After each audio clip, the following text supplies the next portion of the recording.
Hi, I'm Eric Berman. I'm the Communications Director here at the Massachusetts Association of Realtors, and I'm joined by Ashley Stolba, our Associate Counsel, to talk about pocket listings. So, Ashley, what is a pocket listing? A pocket listing typically refers to a listing that is just not listed in a multiple listing service. Okay, is that different than a coming soon listing? So they're similar but different. A coming soon listing typically is a listing that is not marketed in the MLS for a certain amount of time. But really it may be in the MLS at a later date, but it's just really at that beginning stages where it's never put into the MLS. Either because there's a listing contract that says that it will not be put into the MLS for a certain amount of time, or a seller and a broker have not entered into an exclusive listing agreement, but the broker does have authority to market the property up until the listing agreement is entered into. Okay, so this is a question I'm sure all realtors have and should have at the very least. Are these legal? So they're not per se illegal, but there are quite a few things that you and your sellers should keep in mind if you are considering having a listing being a pocket listing or a coming soon listing. Okay, so what are the points that you should remember? Sure. So just keep in mind your MLS rules and regulations, the Realtor Code of Ethics, state law, case law, some fair housing pieces, and also what your listing contract says.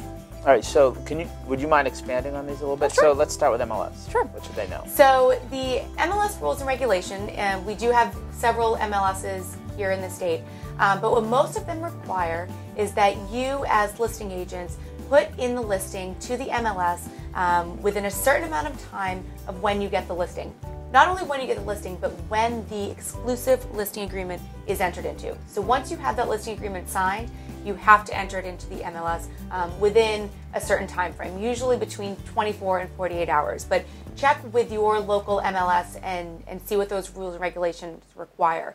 But if you are not going to be putting in this listing within the required time frame as specified in the rules and regulations, they require that you use an opt-out form or a delayed form. They each have a different form that you must fill out.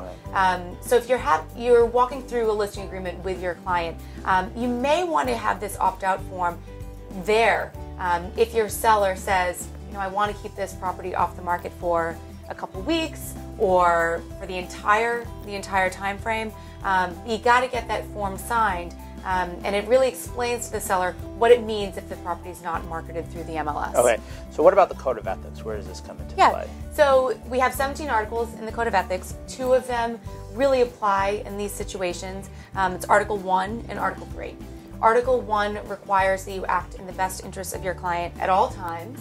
And Article 3 requires that you cooperate with other realtors. Included in Article 3 is a duty to promote and make your properties available to other realtors. So if it's not in the MLS, you have to be sure that you're somehow allowing these properties to be available to other realtors. Okay, now was there another Code of Ethics article that you need to mention? No, Article 1 and Article 3 are really the big ones. Just wanted to make sure. Yeah, when it comes to this, yeah. Okay, then what about state law? State law is very similar to Article 1. You have to act in the best interest of your client at all times. So if you're going to be keeping a property off the market or off the MLS, make sure that it is in the best interest of your client and not you and not your firm, but it really is in the best interest of your client to keep the property off the MLS. Okay. Now, you also mentioned listing agreements. What about listing agreements? Sure.